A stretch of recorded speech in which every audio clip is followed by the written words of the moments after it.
Lunes 26 de agosto del año 2024 gregoriano. Vamos a ver este título, Arrebatamiento y el tercer templo. ¿Y qué misterio hay? Bueno, ¿cuántos años han pasado desde aquel tabernáculo movible que el Eterno mandó construir a Moisés cuando salieron de la esclavitud de Egipto? ¿Cuántos años han pasado? No sé, pues 3000. No he hecho la cuenta, pero muchos, ¿verdad? ¿Cuántos años han pasado desde el primer templo que construyó Salomón? Con esas medidas. Muy bien. ¿Cuántos años han pasado desde el segundo templo? Bueno, ¿qué tal estáis? ¿Cómo sentís en todo este proceso que estamos viviendo? ¿Cómo nos sentimos, nuestra mente, nuestros pensamientos? ¿Cómo estamos en este proceso para el Natsal, para el arrebatamiento, 18 de septiembre del año gregoriano 2024? Bueno, pues a mí me vienen al recuerdo aquellos tiempos en que vivíamos sin redes informáticas, sin móviles. Qué nostalgia de todas esas cosas. La nostalgia. Es una de las cosas que se sienten en este proceso de arrebatamiento. Nostalgia, alegría, todas esas emociones, ¿no? Bueno, pues ahora el Eterno utiliza esta herramienta de Internet para que todos los humanos estemos informados de los tiempos que el Eterno estableció para que ningún creyente deje de conocer esta fecha tan importante del Natsal, del arrebatamiento, 18 de septiembre de 2024. Bueno, pues en todo esto, en estos últimos tiempos se habla de un tercer templo, por eso hemos puesto el título. Vamos a hacer un repaso de cómo ha ido el templo del Eterno, porque solo hay uno, es único. Gloria a Dios le damos hoy y todos los días. A Yahweh de los ejércitos, en el nombre de Yahshua HaMashiach, para que nos ponga un poquito más de conocimiento en este estudio, mientras esperamos que nos recoja en su Natsal. Muy bien, vamos a ver. Primero, el tabernáculo que le mandó construir a Moisés tenía arca, el arca del pacto. Luego recordaremos los 3 elementos que estaban dentro del arca. Bien, vamos a recordar en Éxodo 40:21. Luego metió el arca en el tabernáculo y puso el velo extendido y ocultó el arca del testimonio como Yahweh había mandado a Moisés. ¿Veis? Bien, entonces, ¿qué? ¿Por qué quiere poner un arca ahí? Dios quiere morar con su pueblo, por eso estaba en medio del tabernáculo. Les hacía moverse por ese desierto durante 40 años. Y le ordena a Moisés, ¿no?, que construya un tabernáculo que imite su morada, la casa del Eterno, que no se puede contener, como veremos al final de esta explicación. Entonces, construye el tabernáculo que imita a su morada. Es el templo celestial, materializado en pequeño como somos nosotros. Y ya está ahí con nosotros, como Moisés estaba, el Eterno. Vamos a ver Juan 1:14. Y aquel Verbo fue hecho carne, y habitó entre nosotros, y vimos su gloria, gloria como del unigénito del Padre, lleno de gracia y de verdad. Habitó entre nosotros. ¿Veis? Todas las capas que nos llevan a esa mirada cuántica a través de ese microscopio que mirábamos el otro día, ¿no? Esos niveles de profundidad para que nuestra mente primero entienda de manera material hasta alcanzar ese grado de abstracción de toda la palabra del Señor. Vamos a seguir un poquito más. Estábamos en el tabernáculo de Moisés, ¿no? Vamos a llamarlo así. Luego viene el templo que construyó Salomón, y vamos a verlo en Primera de Reyes 9:10. Aconteció al cabo de 20 años, cuando Salomón había edificado las dos casas, la casa de Yahweh y la casa real. ¿Veis? También en este templo, cuando Dios manda construir el tabernáculo y el templo de Salomón, si veis toda la construcción en los capítulos de las Escrituras, veis cómo el Eterno da siempre todos los detalles de cómo tiene que ser ese templo para guardar el arca del pacto. En este templo de Salomón también había arca del pacto. Bueno, ahí tenemos la historia entre medio. Cuando se pierde el arca, la tienen los filisteos, bueno, la vuelve a recuperar el rey David, pero eso no vamos a explicar. Entonces, mirar lo que pasa. Mirar lo que pasa, y lo voy a leer de aquí directamente para que veáis. Mirar.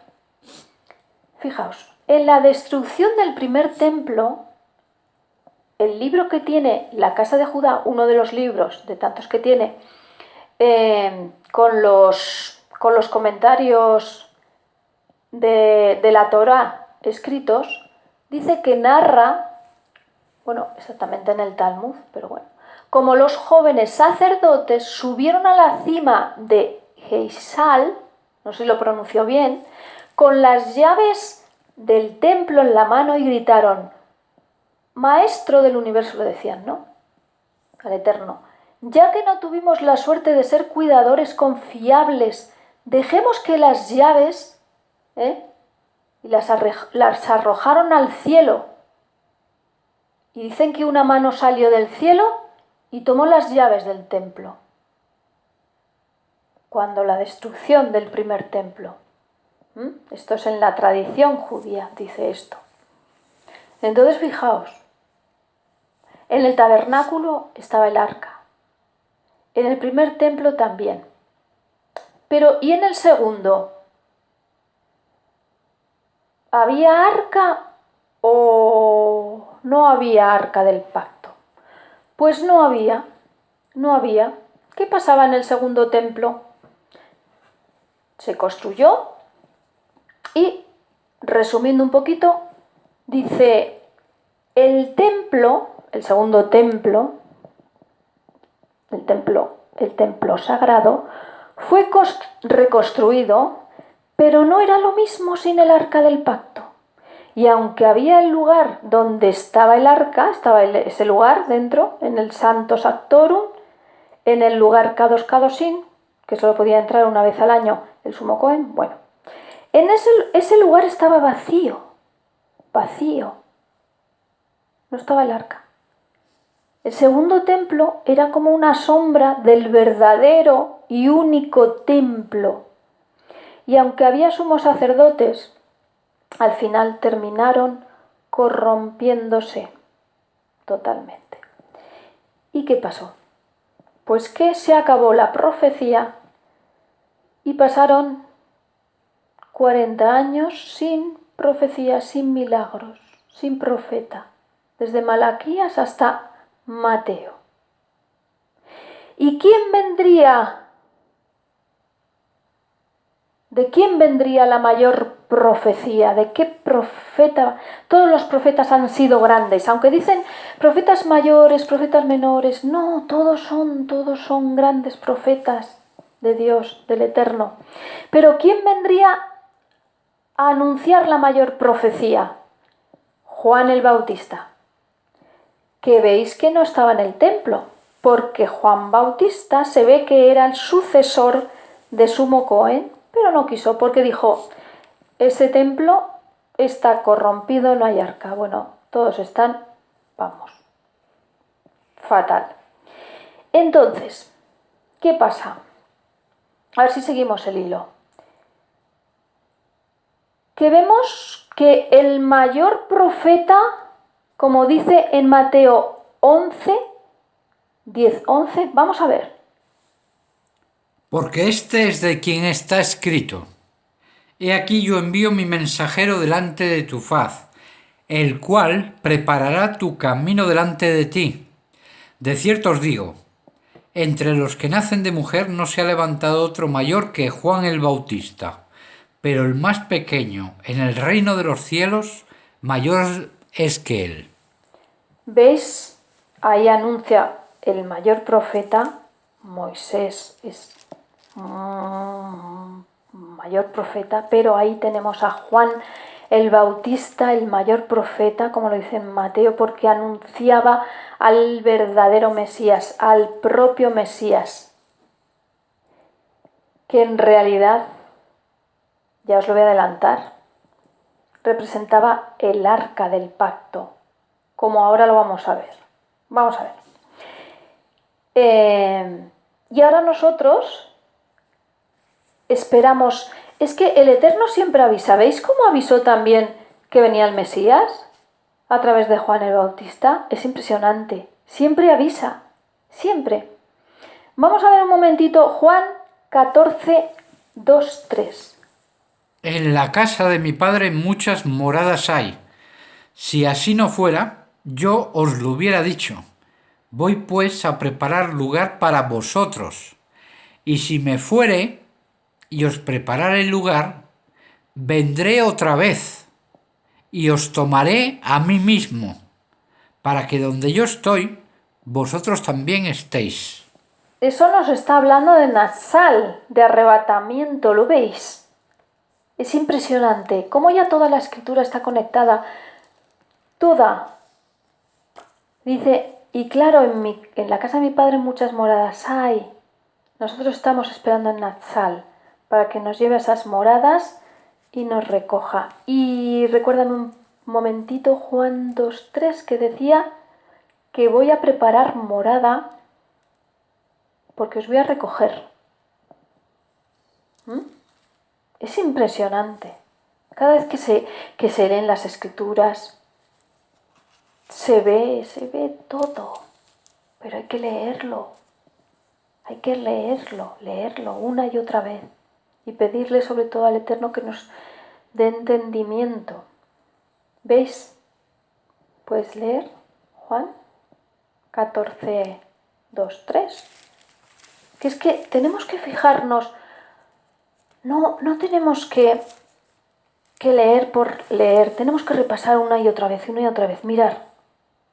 Vuelve a leer, por favor. En la casa de mi padre muchas moradas hay. Si así no fuera, yo os lo hubiera dicho. Voy pues a preparar lugar para vosotros. Y si me fuere y os preparare el lugar, vendré otra vez y os tomaré a mí mismo, para que donde yo estoy, vosotros también estéis. Nos tomará. Eso es Natsal, harpazo, arrebatamiento. Bueno, vamos a seguir reflexionando. ¿Qué pasa con el arca? El arca es importantísima. El arca del pacto. Vamos a mirar. Vamos a pensar. ¿Por qué el arca se pierde? Se ha perdido, ya no hay, ¿no? No está. Algunos dicen que está por ahí, por el no voy a decir por Etiopía o por... Bueno, dicen que está ahí en una iglesia guardada. Bien. Reflexionando un poco, ¿pensáis que al Eterno Todopoderoso se le puede perder algo tan valioso espiritualmente hablando? ¿Otra vez? ¿Con una no fue suficiente?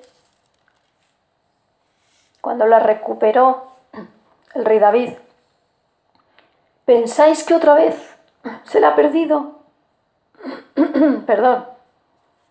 O sea, reflexionamos. No hay arca. ¿Por qué no hay arca? ¿Por qué?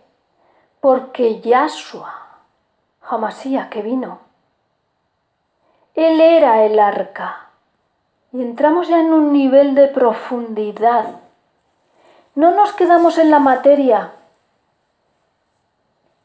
Vamos a mirar la analogía que nos quiere explicar el Eterno, para que nuestra mente pequeñita como niños podamos entender ahora toda la escritura gracias a todas las personas de la Biblia, a todos los profetas. ¿Veis? El arca era él. ¿Cómo lo demostramos? Vamos a mirar. En Juan 1:14. Y aquel verbo fue hecho carne, y habitó entre nosotros, y vimos su gloria, gloria como del unigénito del Padre, lleno de gracia y de verdad. El arca habitó entre nosotros. Ya no era un tabernáculo hecho de todas esas joyas, ¿no?, que traían de los egipcios, las pieles, todo esto. Era el materializado, su palabra hecha carne que habitó entre nosotros. La palabra del Eterno, Yahweh de los ejércitos, Yahshua Hamasía, él mismo es él. Entonces, vamos a seguir.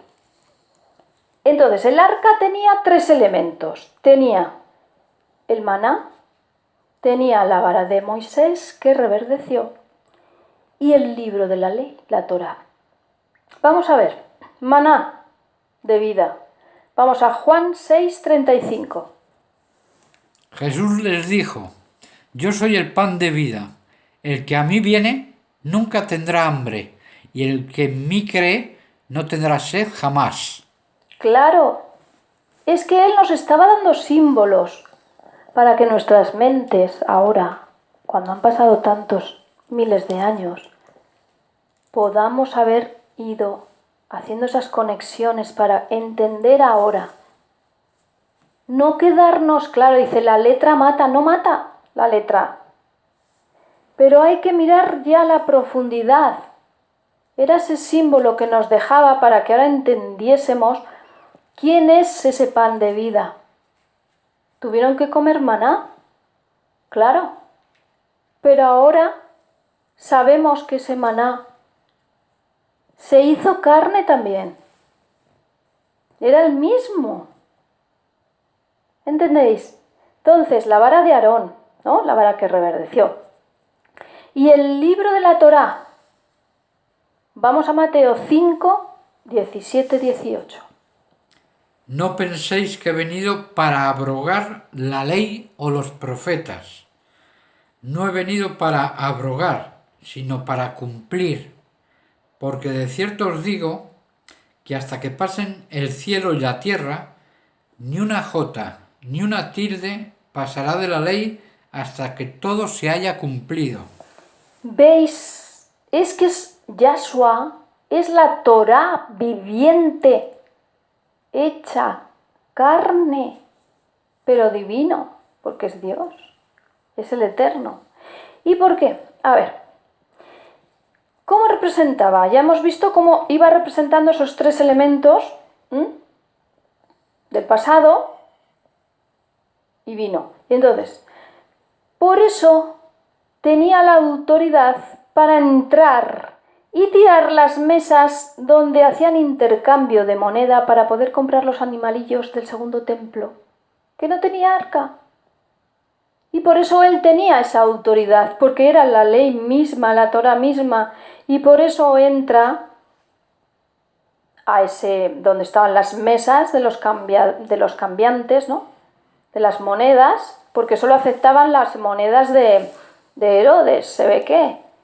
Si traían las otras, no. O sea, eso ya era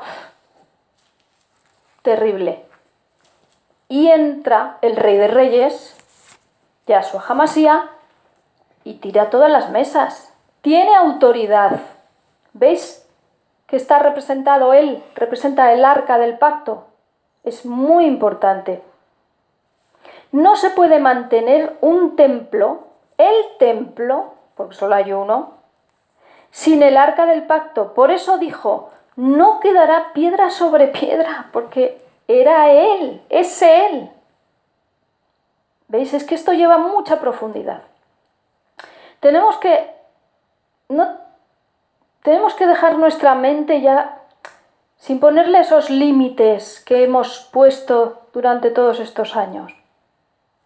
Entonces, no quedará piedra sobre piedra porque ya estaba él. Entonces, él vino como arca del pacto. El arca es la mente de Elohim, que representa todo. Bueno, vamos a entender un poquito más. Recordamos que estamos explicando eso del tercer templo, no hemos llegado todavía. Pero primero teníamos que hacer todas estas reflexiones para llegar al final, que ahora lo vais a ver. Bueno, vamos a pensar. Si llegase a existir un tercer templo, después que ocurriese el arrebatamiento el día 18 de septiembre de 2024, ¿cómo sería ese tercer templo? ¿Cómo sería? Vamos a mirar un poquito. Bueno, ¿en qué se basan? ¿En qué se basa la casa de Judá? En que tiene que hacer ese templo. Y algunos que esperan ese templo. Vamos a mirar. Vamos a estar atentos. A ver, según dicen en la casa de Judá, proponen que el tercer templo en la visión de Ezequiel. Ahí dicen, no, es que esto es que hay que construir un tercer templo. Pero vamos a ver, dice, si ahora no vamos a ir al capítulo 40 de Ezequiel, que ahí nos representa el primer templo. ¿Y cuál es ese templo? Mirar arriba el cartel. Visiones desde el primer templo. ¿Veis? Es el templo de Apocalipsis que está en los cielos para que nunca más venga a hollar la casa de Yahweh de los ejércitos. Vamos a mirar Apocalipsis 11:19.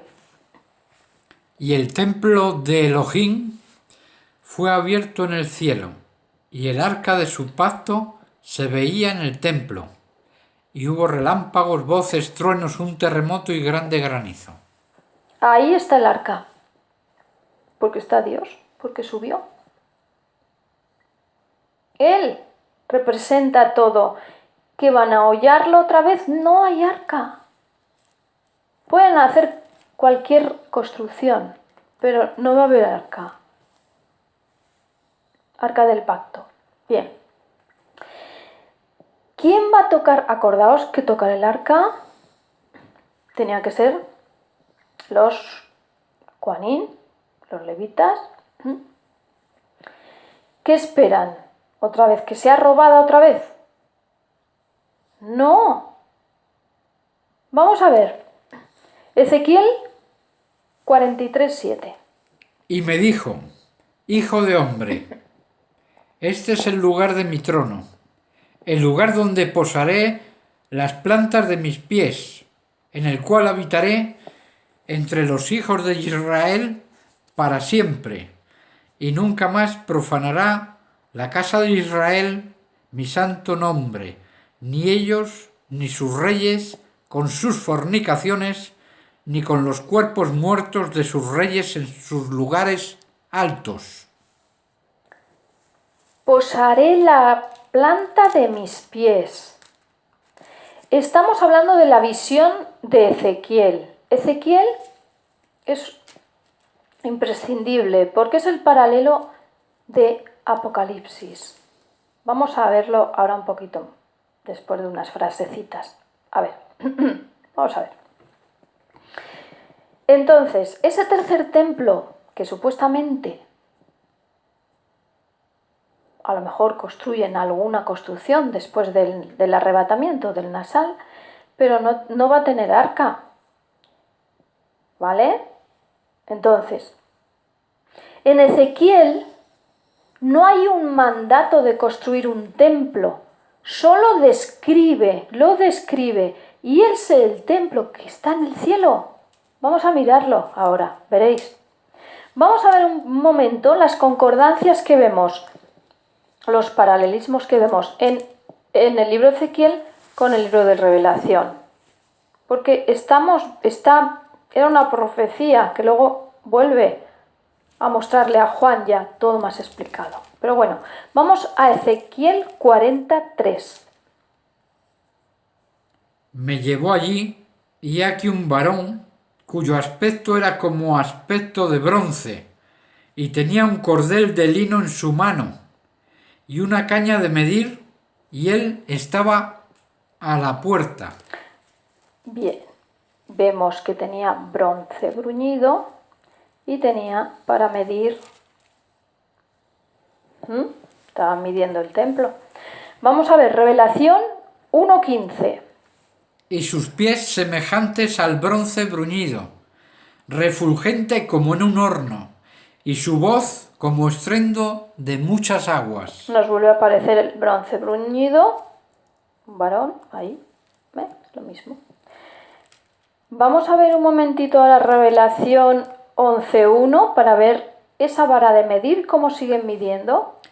Entonces me dio una caña, semejante a una vara de medir, y se me dijo: levántate y mide el templo de Elohim, y el altar, y a los que adoran en él. Veis que Ezequiel con Apocalipsis, si lo estudiáis, es todo el paralelo. Ese no es ningún tercer templo, es que es el único templo que siempre ha habido y ahora está en el cielo, pero ya representado de forma espiritual. Nos mostró a través del Mesías todo este simbolismo. Vamos a seguir. Ezequiel 42. En visiones de Elohim me llevó a la tierra de Israel, y me puso sobre un monte muy alto, sobre el cual había un edificio parecido a una gran ciudad, hacia la parte sur. O sea, lo llevó a un monte alto. Recordad la visión de Juan en Revelación, que también lo lleva, ¿no? Y ve dónde estaba. Las visiones de Juan son desde el primer templo también, ¿vale? Vamos un momento a Revelación 21:3. Y oí una gran voz del cielo que decía: He aquí el tabernáculo de Elohim con los hombres, y él morará con ellos, y ellos serán su pueblo, y Elohim mismo estará con ellos como su Elohim. Elohim, eterno, Yahweh de los ejércitos, Dios. No es ningún humano, como dicen los hermanos de la casa de Judá. No hay tercer templo. Vamos un momento a Revelación 21:19. Y los cimientos del muro de la ciudad estaban adornados con toda piedra preciosa. El primer cimiento era jaspe, el segundo zafiro, el tercero ágata, el cuarto esmeralda. Ahí nos está describiendo el templo, Jerusalén. Bueno, y en Ezequiel 28:13. En Edén, en el huerto de Elohim estuviste. De toda piedra preciosa era tu vestidura, de cornerina, topacio, jaspe, crisólito, berilo, iónice, de zafiro, carbunclo, esmeralda y oro. Los primores de tus tamboriles y flautas estuvieron preparados para ti en el día de tu creación.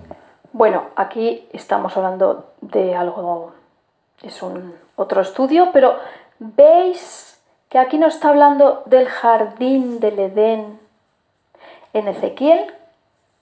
Vamos a ver el jardín del Edén en Apocalipsis 22, 2. En medio de la calle de la ciudad, y a uno y a otro lado del río, estaba el árbol de la vida, que produce 12 frutos, dando cada mes su fruto, y las hojas del árbol eran para la sanidad de las naciones.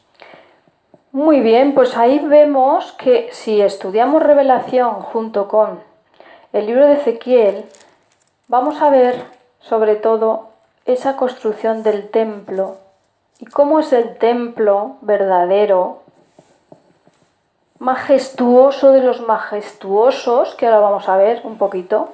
Un ejemplo fútil, muy sencillo, de poca importancia, pero vamos a verlo para ver cómo la visión de Ezequiel no manda a construir un tercer templo. Nos está describiendo el templo del Eterno, de los cielos, en Apocalipsis. Vamos a ver. Vamos a ver ahora. Vamos a ver una cosa curiosa. A ver cómo la voy a explicar, para que lo entendáis. Vamos a hacer una descripción. Nosotros no la vamos a hacer porque la hizo un señor que se llamaba Villalpando, que era un tratadista español, teólogo, matemático, arquitecto, y que en su obra más conocida hace un volumen, un triple volumen, sobre el templo de Salomón. Estudiaba el templo de Salomón, con las medidas, tal. ¿Pero qué hizo este señor?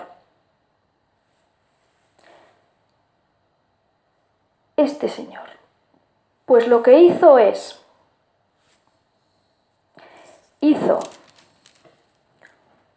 calculó las medidas del templo que se describe en Ezequiel, en la visión de Ezequiel, y vamos a señalar cómo midió Villalpando el templo que se describe en Ezequiel. Es impresionante, lo vais a ver ahora, mirad. Nos habla de codos Ezequiel. Bueno, pues hay que señalar que yo no entiendo mucho de arquitectura, pero bueno, hay que señalar que solo el basamento tiene alrededor de 150 metros de alto, solo el basamento, y 300 metros de largo. Esto es imposible realizarlo. Y es el gran sueño, la gran visión de la perfección. Este señor Villalpando sacó las cuentas que serían del templo, y realmente se puede ver que ni siquiera todos los imperios de la tierra juntos podrían financiar tal empresa, tal construcción. El dato curioso, o sea, antes de empezar al dato curioso, fijaos lo que nos dice Villalpando, que sacó las medidas de la visión de Ezequiel, del templo. O sea, ni todos los imperios de la tierra podrían financiar la visión de Ezequiel. Eso es majestuoso. Majestuoso. Para que os hagáis una idea, el dato curioso que os queremos dar hoy es que entre los edificios existentes que más se parece y podría ser el templo de Salomón, o sea, imaginaos, el templo de Salomón era perfecto, pero fijaos, Bueno, pues el templo este soñado por Ezequiel, ahí está, pues está en España y es el Escorial. Si lo queréis mirar en imágenes por internet, ponéis Escorial de Madrid, esa construcción, y sería, bueno, pues un ejemplo muy fútil, sin importancia, de esas medidas que describen el templo único en la visión de Ezequiel. O sea, fijaos. Entonces, pregunta final, reflexión final. La casa de Judá y ese templo que pretenden hacer, ¿qué le harán al Eterno? Una casa mediocre, rápidamente hecha. Ahora con esos, mira, aquí cerca donde nosotros vivimos hay una fábrica de estos de prefabricados. Oye, en un día te montan una nave. ¿Vosotros creéis que el Eterno, Kadosh, Kadoshim, Rey de Reyes, se merece esa construcción y encima sin el arca? Podrán hacer la construcción que quieran, pero después del Nasal, ¿veis? Pues eso, queríamos demostrar esa supuesta construcción que no se va a dar, porque yo creo que los rabinos de la casa de Judá son bastante inteligentes y sabios, aunque no creen en el Mesías. Algunos de ellos sí, pero no, en sus escritos lo pone, pero no lo reconocen públicamente. Bueno, pues entonces no se van a atrever, porque de todas formas, si veis el Escorial, con todas las máquinas y tecnologías que hay, hacer ese templo, ¿cuánto costaría de tiempo, quiero decir? No veo la posibilidad. Bueno, pues entonces, con esta explicación, esperamos hacer la cuarta parte de Observaciones de Apocalipsis, y yo creo que será una de las últimas explicaciones del Nasal. Esperamos hacerlo si es la voluntad del Eterno. Y nada, y ya es lo que teníamos que decir hoy. Vamos a volver a leer, como en el pasado vídeo, Isaías 30:15, porque es muy importante.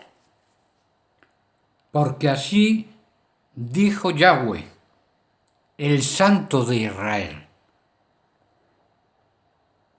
en descanso y en reposo seréis salvos. En quietud y en confianza será vuestra fortaleza. Y no quisisteis. Bueno, pues el Eterno siempre avisa para que nos preparemos, y hay alguno que no quiso y todavía no quiere. Bueno, pues aquí lo dejamos. Damos todas las gracias al Eterno por ponernos este conocimiento, esperándolo con toda la fe para que nos libre de todo mal, que nos dé más fe. En el nombre de Yahshua Hamashiach, amén, ve amén.